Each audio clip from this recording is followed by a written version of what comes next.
Message coming in. Patching it through. General distress call from the Sacred Angel Medical Transport. Critical system failure. Losing power. Emergency landing. Argos. Communications failing. Life support and emergency transponder. Won't last. Please hurry.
The signal must be coming from there.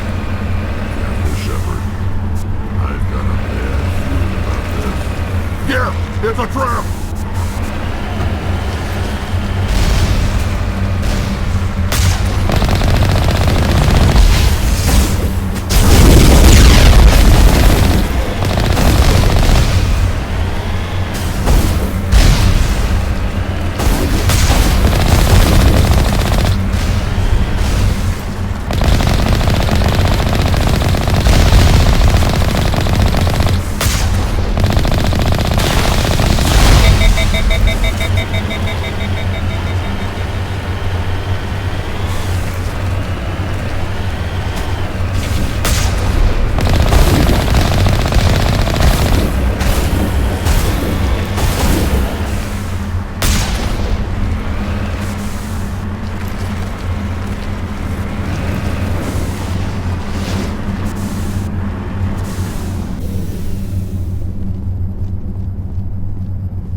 Anything you need, Commander? Just trying to get a sense of where the crew's at. Thoughts? I've wasted enough of your time for now, Commander. We'll have time for personal debriefings We'll later. talk another time, Lieutenant. Commander?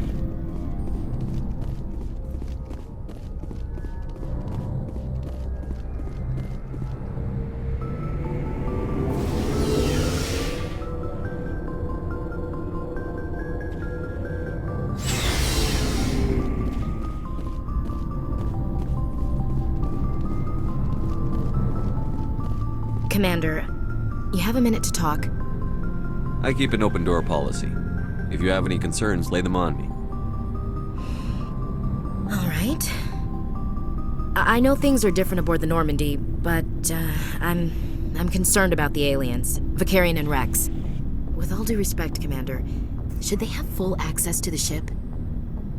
They may not serve the Alliance, Chief, but they're allies. At least as far as Saren goes. This is the most advanced ship in the Alliance Navy. I don't think we should give them free rein to poke around the vital systems. Engines, sensors, weapons. You don't trust the Alliance's allies? I'm not sure I'd call the Council races allies. We humanity, have to learn to rely on ourselves. Standing up for ourselves doesn't mean standing alone. I don't think we should turn down allies. I just think we shouldn't bet everything on them staying allies. As noble as the council members seem now, if their backs are against the wall, they'll abandon us. You've got a pessimistic view of the universe, Williams. A pessimist is what an optimist calls a realist. Look, if you're fighting a bear and the only way for you to survive is to sick your dog on it and run, you'll do it. As much as you love your dog, it isn't human. It's not racism, not really. Members of their species will always be more important to them than humans are. These seem like deeply held beliefs, Williams. What made you think this way? My family's defended the Alliance since it was founded. My father, grandfather, great-grandmother, they all picked up a rifle and swore the oath of service. I guess we just tend to think of Earth's interests as our own. It doesn't sound like you've worked with aliens before. No, sir. Mainly I've been groundside, part of the surface garrison forces. I did get a rotation on a space station for training. Every Marine a rifleman, every rifleman ZG certified. That's odd. Your record is spotless and your technical scores are exemplary. You should be serving with the fleet. Anyway, that's why I haven't served with many aliens, Commander. I never knew my family. Grew up an orphan on Earth. Anybody in your family I'd have heard of? Couldn't say, Commander. So why are you out here? Just trying to get away from Earth?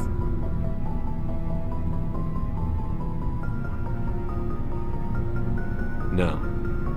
The future of humanity is out here. There's so much we haven't seen yet. Yeah.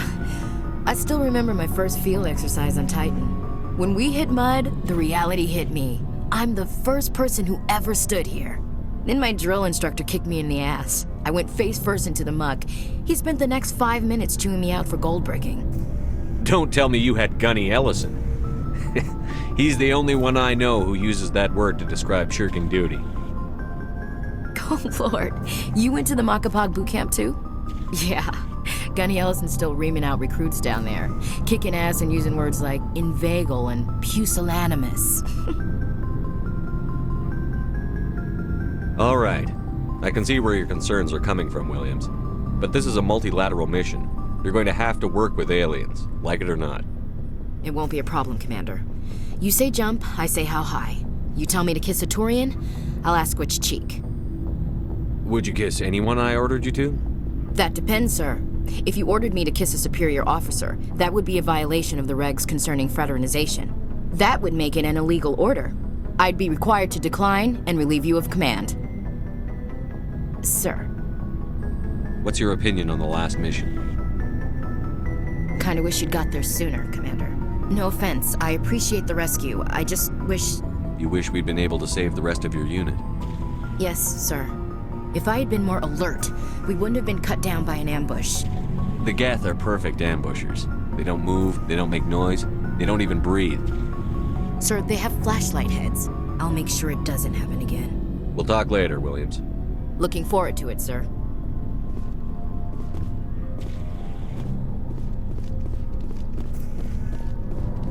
Commander, how are you? Why did you want to be a C-Sec officer? That's a good question. There were several reasons, I guess. Like what? Probably the same as most officers. I wanted to fight injustice, wanted to help people. I guess my father had something to do with it, too. He was C-Sec, one of the best. I grew up hearing about his accomplishments or seeing his picture on the vids after a big arrest. He's taking my resignation pretty hard. That's tough, but you'd think he'd be impressed you're going after Saren. My father's a C-Sec man to the bone. Do things right or don't do them at all, he says. He thinks I'm being too rash, too impatient. He's worried I'll become just like Saren. He actually talked me out of becoming a Spectre when I was younger, for the same reasons. You were asked to be a Spectre? Well, I was targeted as a possible Spectre candidate. Me and about 1,000 other Turian military recruits. I could have received special training, but my father didn't like it. He despises the Spectres. He hates the idea of someone having unlimited power with no accountability. He wouldn't like you, Commander. No offense. I suppose I can understand his concern. You can. But Saren's not going to play by our rules, C-Sec's rules. If you want to nail Saren, you need to send someone who isn't restricted by policies and procedures. Just because you can break the rules doesn't mean you should. I don't need to stoop to Saren's level to stop him. And neither do you, Garrus. I see what you mean, but I'll think about it. Thanks, Commander.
So, we've got Saren on the run. It won't be long now.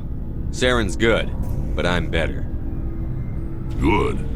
He's rotten. To the core. I could tell as soon as I met him. Why didn't you tell me this sooner? I would have if I thought it was important.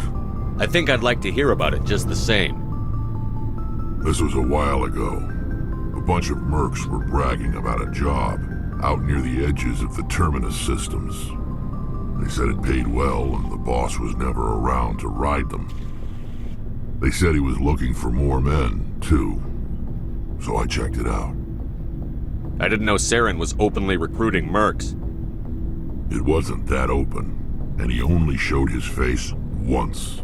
We'd been raiding ships in the area for months when we took out this massive cargo freighter. Our biggest haul yet. I was on board checking bodies for valuables, looking for some extra credits. That's when I saw him. What did Saren want with the ship? I don't know what he wanted. He was just moving through the ship, watching. A couple of the mercs called him by name, but he never spoke to them. Never spoke to anyone. I had a really bad feeling about him, so I got the hell out. Didn't even wait to get paid. What kind of cargo was the freighter carrying? What was Saren after? I don't know. All I saw on that ship was food and medical supplies. There were some basic weapons, but nothing big. If there was anything of value on that ship, I didn't see it. That's why I didn't mention it sooner. Whose ship was it? There was a Volus trading vessel. Big one. Lots of guards. But they were no match for us. That's the only time you saw him? Yeah. Didn't even know who he was. Still wouldn't if I hadn't joined up with you. But my instincts were right. Every other merc on that mission turned up dead within a week. Every damn one. So long, Rex. Shepard.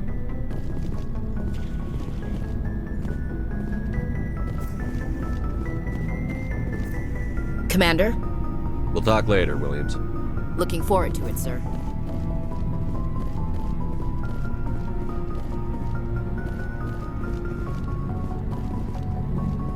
Looking for supplies? Let's see what you've got. You bet, Commander.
Looking for supplies? Let's see what you've got. You bet, Commander.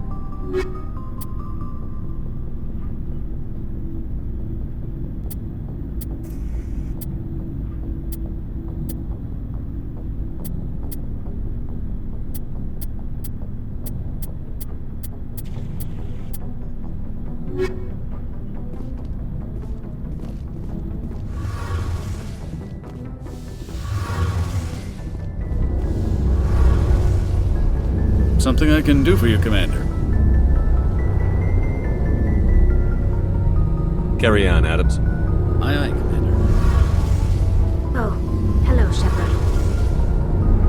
Are you okay? I don't know. Your ship is amazing, and your crew's been really great to me, especially your chief engineer. But I just sort of feel out of place. The Normandy runs so smooth it feels like we're not even moving, and the engines are so quiet. How do you sleep at night? The silence wakes you up? Back on the flotilla, the last thing you want to hear is silence. It means an engine's died or an air filter shut down. I guess you don't have to worry about that here. But old habits die hard.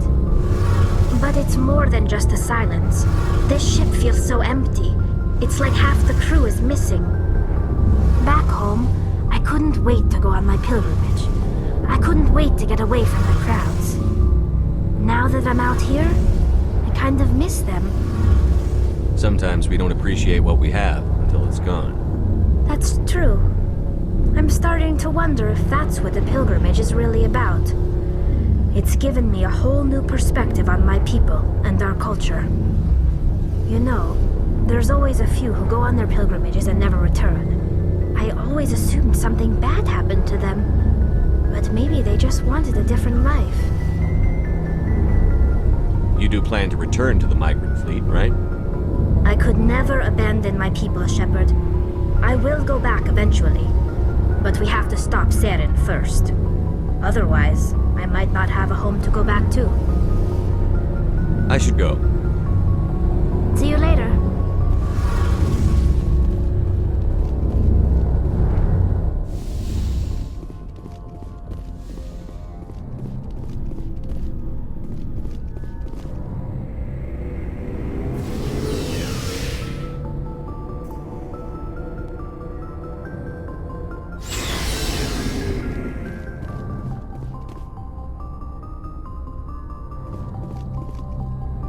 you